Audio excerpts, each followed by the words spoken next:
They thought they could get away with it. Here's what happened. If you're the kind of person who watches until the truth cracks open like a rotten floorboard, go ahead and subscribe. Stories like this don't stay buried forever. The night was colder than it should have been for late September. A thin mist clung to the streets of Crestwood, a small suburban town tucked between highways and evergreen forests. People called Crestwood quiet, the kind of place where porch lights glowed at dusk, where neighbors waved, where nobody locked their doors. That was before the night a jogger found the body. Just before dawn, emergency lights stained the fog of violent red and blue. Police tape fluttered like a warning banner. The victim, a woman in her early 30s, lay covered beneath a sheet beside a narrow trail leading into the woods. Her name was Emily Carver. Local, graphic designer. Friendly, well-liked, no known enemies. She was the kind of person towns remember when something terrible happens, because no one could imagine her causing harm to anyone. Detective Marcus Hale arrived with the quiet intensity of a man who had seen too many scenes like this and still felt every one. He noticed the details first.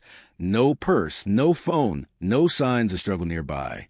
The body had been placed there, left like a message. But the strangest thing was her hand. Her fingers were curled tightly around a thin gold chain, a necklace, but the pendant was missing. Only the chain remained. Marcus tucked that image away. It would matter. He didn't know how yet, but it would. The investigation began with the usual questions. Where had Emily been last night? Who saw her last? What was her routine? Everyone who knew her said the same thing. Emily didn't do drama. She worked from home, spent weekends cooking with friends, called her mother every Sunday. Except this week, she hadn't. Her mother mentioned something no one expected. Emily had been acting strange lately, nervous, looking over her shoulder, starting sentences she didn't finish. And 3 nights before her death, she had said something that now echoed in Marcus's mind like a warning. Some people aren't who they pretend to be. Marcus dug deeper. Emily had a fiancé, Daniel Ward, a clean-cut financial consultant with a polished smile and answers ready the moment questions left someone's lips. He said he'd been out of town on business. He even produced receipts before Marcus asked. 2 prepared. Then there was Emily's co-worker and close friend, Lena Brooks, the last person to see her alive. Lena admitted Emily had recently confided in her about something unsettling. She had mentioned discovering something big, but refused to say more, promising she'd explain when she was sure she wasn't being watched. Lena's voice shook as she said it. Marcus's instinct sharpened. Someone was being watched. That evening, police obtained Emily's phone records. The last call she made was to a disposable number unregistered. The last text she sent, never delivered. I found it. Meet me at the usual place. There was no usual place in her known routine. No hint of who she was meeting. But a message was enough to pull a thread. Marcus and the crime text combed Emily's apartment. Everything looked orderly. Nothing missing. No forced entry. No sign of chaos. But in the bottom drawer of her desk, taped beneath a loose panel, Marcus found a small, black flash drive. Unmarked, he slipped it into an evidence bag. His pulse climbed. Emily had hidden it, and someone had killed her before she could reveal whatever was on it. He returned to the police station, inserted the drive into a secure evidence system, and waited for the files to load. A folder appeared, labeled with a single word. Daniel. Marcus leaned closer, and then the screen opened to the first image. What he saw made his entire body go still, because Daniel Ward wasn't who he claimed to be at all. The folders opened in a slow, almost mocking sequence. First a tax form, then a payroll document, then a scanned passport. Detective Marcus Hale stared, unblinking. Daniel Ward, Emily's charming, polished, always smiling fiancé, had 2 names, 2 identities, and 2 lives. The first identity was the one Crestwood knew. Daniel Ward, financial consultant, well-dressed, well-spoken, a man who blended seamlessly into dinner parties and charity fundraisers. The second identity was Aaron Miles, a former employee of a private wealth management firm that had been shut down 3 years earlier for laundering money through offshore accounts. The kind of place you only got hired into if you already understood how to keep secrets. Aaron Miles had vanished after the investigation began. Fake death certificate, burned records, no forwarding trail. And now, he had resurfaced in Crestwood, wearing the name Daniel. Marcus leaned back in his chair. Emily had found the truth, and someone had made sure she never lived long enough to expose it. The next morning, Marcus and his partner, Detective Rachel Price, brought Daniel in for questioning. He walked into the interrogation room calm, collected. Too relaxed for a man whose fiancée had just been murdered. "Do you know why you're here?" Marcus asked. Daniel folded his hands. "You're investigating Emily's death. I want to help however I can." No flicker, no hesitation, his face smooth as glass. Marcus slid the printed documents across the table. "Then let's start with your name." For the first time, Daniel's expression shifted.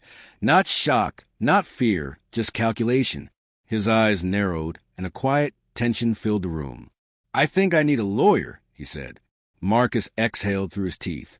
He had expected that, but he had hoped for something else. Panic, anger, anything to show cracks.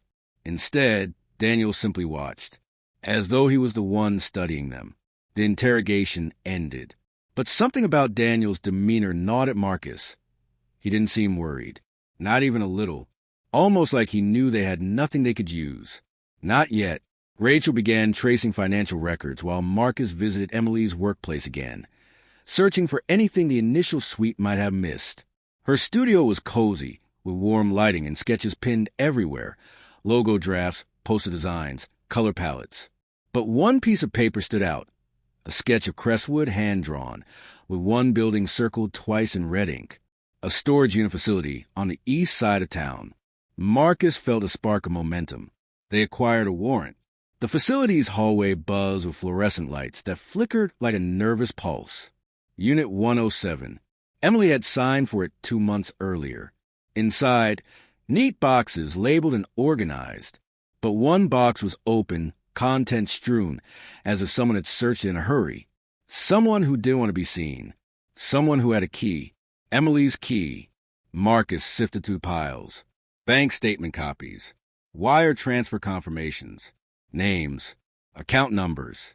And one more flash drive. Rachel plugged the drive into a field laptop. It contained recorded phone calls, dozens of them, between Daniel, under his real name Aaron, and several unknown voices. Their conversations were coded but unmistakable. Offshore money transfers, corporate shell accounts, bribed officials. This wasn't just a double life. This was a network. Emily had discovered a laundering operation worth millions. And Daniel, Aaron, was still part of it. Marcus and Rachel exchanged a look. They were sitting inside a crime web with threads much larger than Crestwood. But then Rachel froze. "Marcus, look at this." She rotated the screen. The last recorded call wasn't business. It was personal. A voice, low and controlled. "She knows. Take care of it. No mistakes." Marcus's heartbeat hammered in his ears. The voice wasn't Daniel's. It belonged to someone else. Someone they hadn't identified. Someone still out there. And on the video feed from the facility's hallway, just beyond the open unit door, a shadow moved. Someone was watching them. Marcus's hand went instinctively to the holster on his hip. Rachel stepped back, her eyes fixed on the dim corridor outside the storage unit. The fluorescent lights hummed overhead, flickering, casting rapid shadows along the concrete floor. The figure at the end of the hallway didn't move. They just stood there, watching. Then, in one slow, deliberate step, the figure turned and walked away. Marcus bolted after them. Boots hit concrete. Heavy breaths echoed against metal doors. The shadow turned the corner, Marcus trailing second behind. But when he reached the exit, the parking lot was empty. No footsteps. No engine revving. No sign they had ever been there. Rachel stepped beside him, jaw tight. "They knew we'd find the drive," she said. Not a question. A fact. This was bigger than Daniel. Bigger than Crestwood. The call recording wasn't an order from one conspirator to another. It was an instruction. A command.